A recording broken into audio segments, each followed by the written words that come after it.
tout le monde, j'espère que vous allez bien. Aujourd'hui, on se retrouve pour une nouvelle vidéo où je vais vous parler de ma sixième et ma septième semaine de grossesse. Donc, je vous parlerai de comment j'ai su que j'étais enceinte et de tous mes symptômes de cette sixième et septième semaine d'aménorrhée.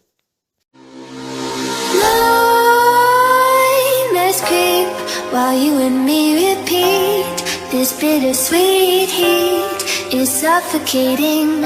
I'm waiting. Je me munis de mon super cahier de chez Action où je note tous mes symptômes semaine après semaine. Donc, on va commencer. Hop, hop, hop.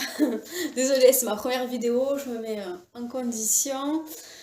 Donc, pour moi, ça a commencé le 12 juillet, un peu même avant le 12 juillet où j'ai commencé à avoir euh, des symptômes,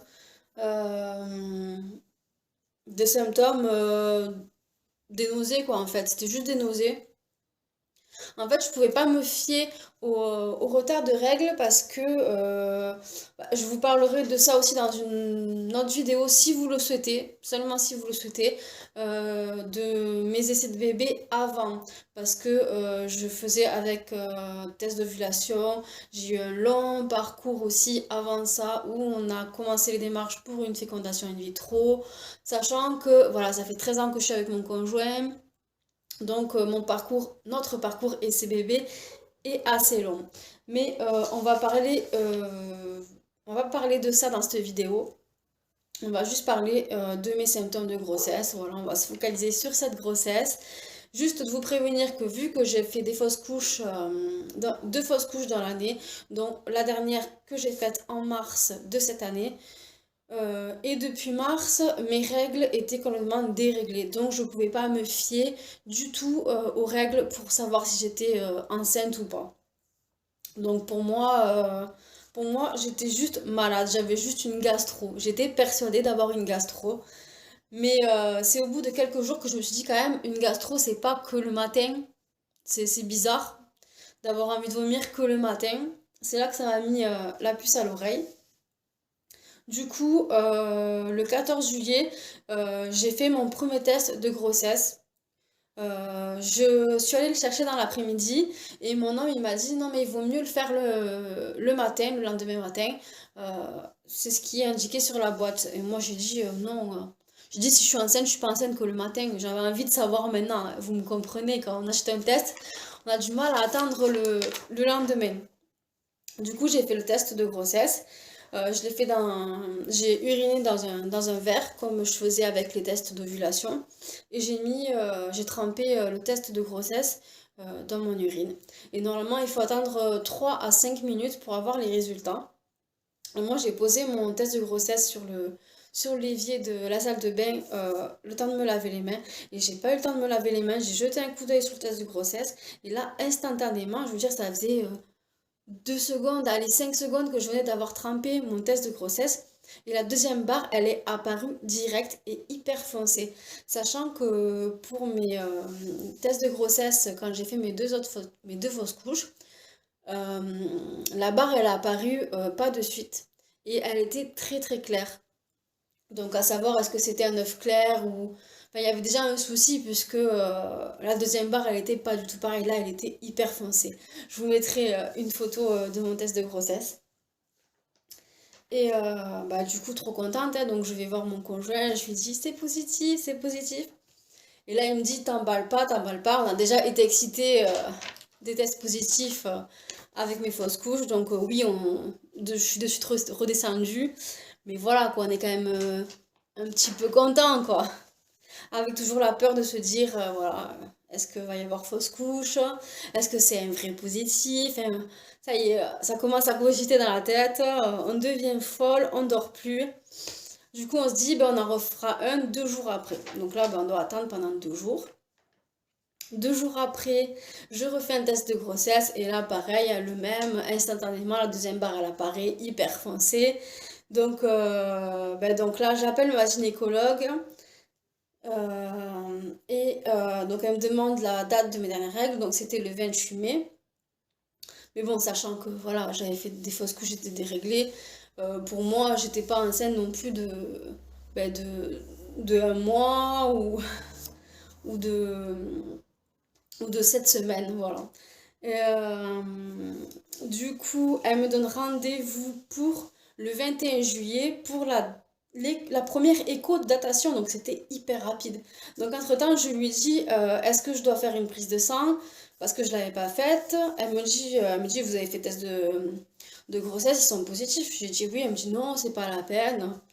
Mais têtue comme je suis, je file quand même le 20, donc la veille de mon rendez-vous, je file faire une prise de sang, euh, test de grossesse, et là, truc de fou, le taux était à presque 91 000 UI, donc c'est énorme. C'est énorme, donc là, ça me rassure encore plus, trop contente. Donc le lendemain, le 21 juillet, je vais à ma première écho de datation, mon premier rendez-vous gynécologique. Euh, et donc bon, on parle de mes anciennes fausses couches, de mes craintes, voilà, que je suis quand même à risque de faire une fausse couche parce que mon parcours est difficile.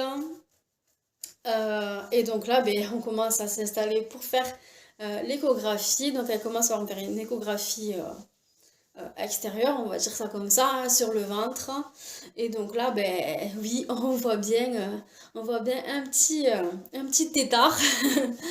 Donc là, ben, je suis en larmes, c'est la première fois de toute ma vie parce que mes autres grossesses, j'avais pris rendez-vous pour l'écho de datation, mais j'avais fait mes fausses couches avant même d'avoir le rendez-vous. Donc c'est la première fois que je voyais un petit fœtus. Et, euh, et en plus, ben, on a entendu le petit cœur battre, donc là, c'était un truc de fou, un truc de fou.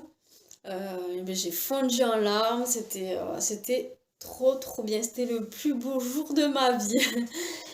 Mais il y avait toujours cette crainte de fausse couche. Voilà. La gynécologue, du coup, nous dit que je suis à un peu plus de 7 semaines. Il me semble que j'étais à 7 semaines et 2-3 jours.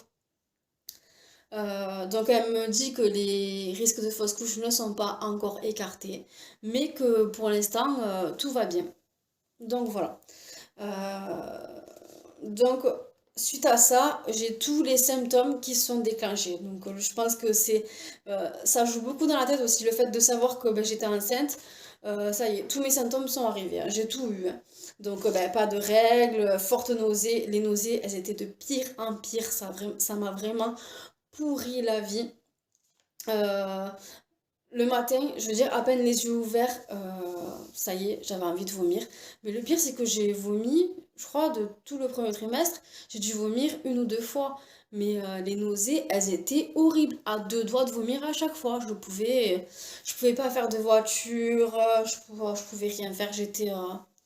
Ben, pour être claire avec vous et honnête avec vous, ben, j'étais alitée pas mal de semaines. Vraiment, comme si j'étais malade. J'étais malade en fait. Pour moi, j'étais même pas limite enceinte, j'étais malade. C'était horrible. En plus de ça, j'étais constipée, donc ben, mal au ventre ben, parce que j'allais pas aux toilettes. Je vous ai dit, hein, ça va être sans tabou, donc je vous dirai tout. Je vais pas vous dire, ah non, ça s'est super bien passé, c'était trop bien. Non, non, non, pas du tout. J'ai rêvé pendant des années d'être enceinte, mais pour le coup, j'ai très mal vécu ces premières semaines, hein. C'était horrible.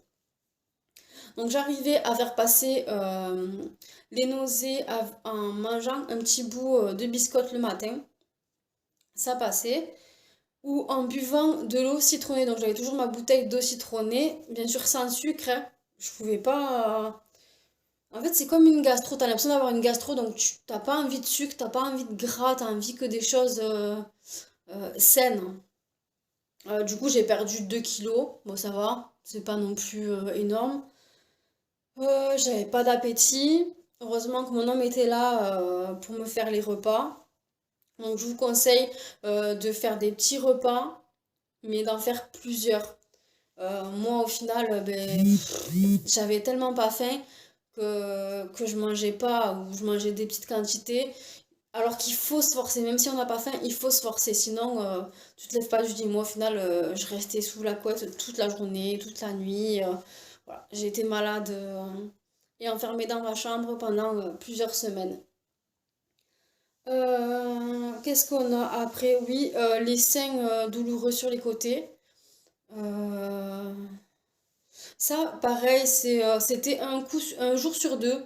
Alors un jour j'avais les seins et c'était horrible, j'avais trop mal. Et un jour plus du tout de douleur. Donc ça m'inquiétait aussi quand j'avais pas de symptômes. Ben voilà, j'avais toujours la crainte dans la tête de faire une fausse couche. Donc déjà, j'avais plus de symptômes. Tous les matins, comme une bête, voilà, je me tâtais les seins. Si j'avais mal, c'est bon. Pour moi, encore enceinte. Si j'avais plus mal, ça y est, je stressais.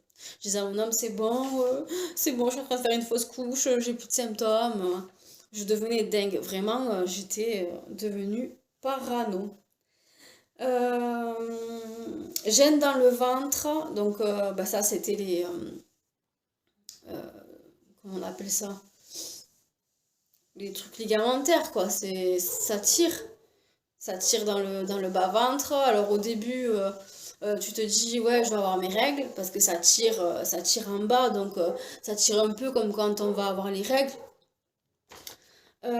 Nuit très agitée, donc ben, vu que je pense que c'est en partie pour ça, hein. Vu que je me dépensais pas la journée et que je restais au lit toute la journée, ben, la nuit je faisais des insomnies, donc je dormais que 2 3 heures. Désolée pour le chien qui aboie. J'y peux rien. Un truc vraiment pas glamour, mais bon, je vous ai dit, je vous dis tout. J'ai eu des hémorroïdes. Donc ça, j'ai recherché sur internet et ça viendrait du fait que j'ai été constipée. Bon, après, ça a duré 2 jours, donc j'ai pas consulté pour ça, quoi. J'ai attendu que ça passe. Et j'en ai plus re-eu. Jusqu'à présent, j'en ai plus re-eu. Et voilà, donc c'est fini pour les symptômes de cette 6e et 7e semaine d'aménorrhée. Donc je pense que c'est déjà pas mal, hein. On est déjà très très bien. Donc voilà, pour moi, mon ressenti, c'était trop trop heureuse parce que ben, j'ai vu mon petit bébé, mon petit tétard. Et j'avais dans la tête que son petit cœur qui bat, j'entendais son petit cœur qui bat.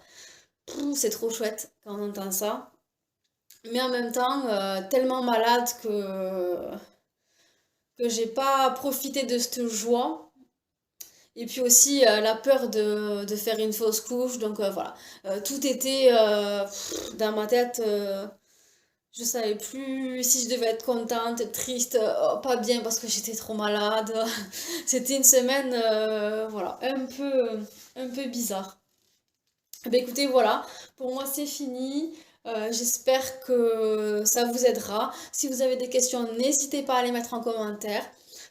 N'hésitez pas aussi à soutenir ma chaîne YouTube pour que je continue à vous publier du contenu. N'hésitez pas à mettre un petit pouce et on se retrouve dans une prochaine vidéo où je pense vous parler plutôt du premier trimestre. Là, je vous ai fait une vidéo 6e et 7e semaine de grossesse.